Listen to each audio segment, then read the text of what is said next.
If you want to learn how to get ripped in the next 4 weeks while eating ice cream, I know it sounds ridiculous, but if you want to learn how, I highly recommend you watch this whole video, because in this video, I'm going to give you a step-by-step guide on exactly how you can be ripped in the next 4 weeks while still eating your favorite junk food.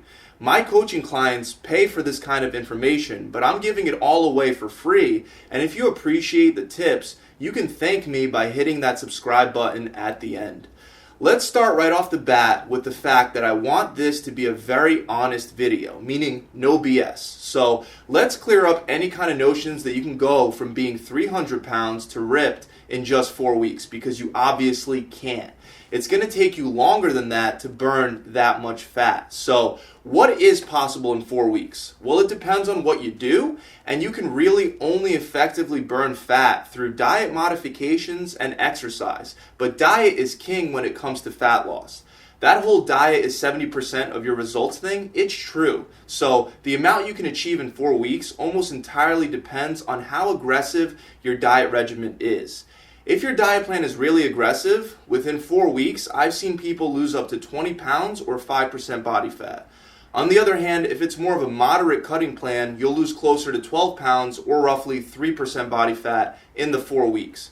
Keep in mind you have to actually stick to the plan to get these results, which is usually the area that people will fail at the most. So make sure that you're consistent.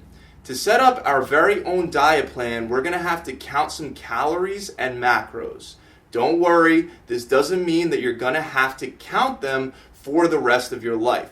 But at the very least, in the beginning, we do need to count in order to set the plan up correctly with the right portions. The first thing you have to do is figure out what your maintenance calories are. This is the number of calories that it takes for you to maintain your current weight, including your activity level. You can figure this out by using the calorie calculator that I'll link up below, or if you want a real simple way to do it, you can multiply your weight in pounds times 15 if you're a man and 13 to 14 if you're a woman. So let's pretend I weigh an even 200 pounds. I would take 200 and multiply by 15, which gives me 3,000 calories for maintenance. Keep in mind that these recommendations are based on the assumption that your activity level for the week is at least average. So we want to be exercising at least 3 days a week when using these numbers to estimate our maintenance. If I was going for a more regular pace for my cut, I would subtract 25% from maintenance, which would be 750 calories, leaving me 2,250 calories. If I was trying to burn fat faster with a really aggressive structure, that would require me to subtract 45% from maintenance, which would leave me with 1,650 calories. Let's pretend that I want to go with the more aggressive fat loss strategy. So 1,650 calories is going to be my starting point. And for a 200-pound man, trust me, that's low enough to get fat off fast. The next thing we want to do is decide how many meals per day we want to have. Meal frequency does not have to be rigid. You can be pretty flexible and choose how many times a day you're going to eat. Let's pretend that for me, ideally, I would only like to have 2 meals a day. I can take 1,650 and divide it in half, which would leave me 825 for each of my 2 meals.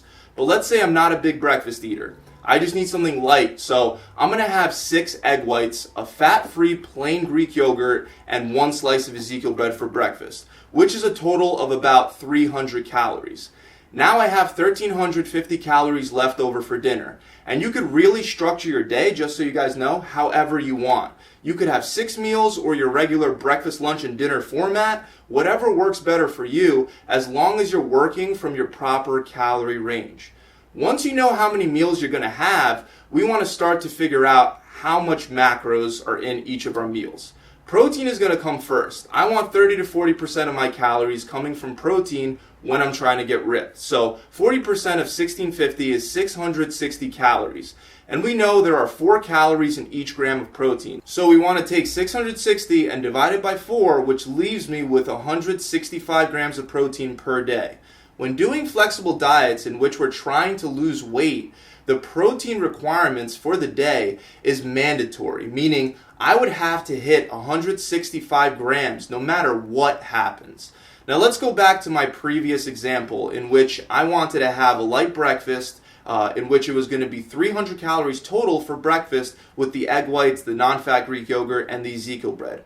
Remember, protein comes first. So in this example, I have already allocated about 40 grams of protein for breakfast, which leaves me 125 grams of protein for dinner. I know that's a lot of protein all at once, but that's only there because I only want to eat 2 times a day and I want to have a really light breakfast. So do this based on your preferences. But next, I would plug in the rest of my 125 grams of protein. To keep things simple, I decided to go with 6 ounces of chicken breast and another 4 ounces of cod for dinner, which is roughly 260 calories and a little under 60 grams of protein. Okay, so let's say I realize that I just can't have any more protein in one sitting. So I decide now to throw in 2 protein shakes in between my meals, each with about 140 calories and 32 grams of protein. And just like that, all my protein requirements are satisfied. 840 calories is the total cost of all the food that I've already plugged into my plan. And with those calories, I already satisfied my protein requirements for the day, leaving me 800 calories from my carbs and my fats. Now I know this might sound mind-blowing and you may not believe it, but like I said at the very start, everything in this video is going to be true. So you can take the remaining 800 calories and use all of them on ice cream and still lose weight very fast. Just keep in mind 2.5 cups of ice cream is already 800 calories.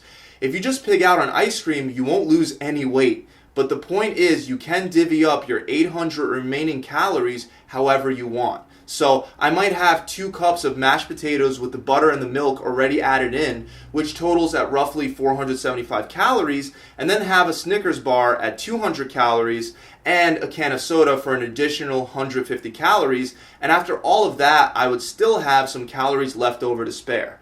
Eating food like ice cream and Snickers and soda is obviously not what I recommend, and it is definitely not the optimal way to eat in order to burn fat. But you will still definitely lose fat if what I just described is all you're eating for the whole day and you weigh 200 pounds.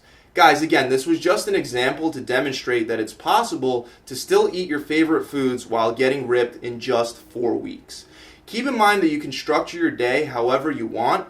As long as you go through the same process that I just went through, you're going to be fine. And also keep in mind that it's always better to eat healthy food for your health, obviously, than junk food. That's it. I really hope this video has helped you guys out. If you enjoyed this video, please leave it a big thumbs up, comment below, and subscribe to this channel to see more tips and tricks just like this. Pump it.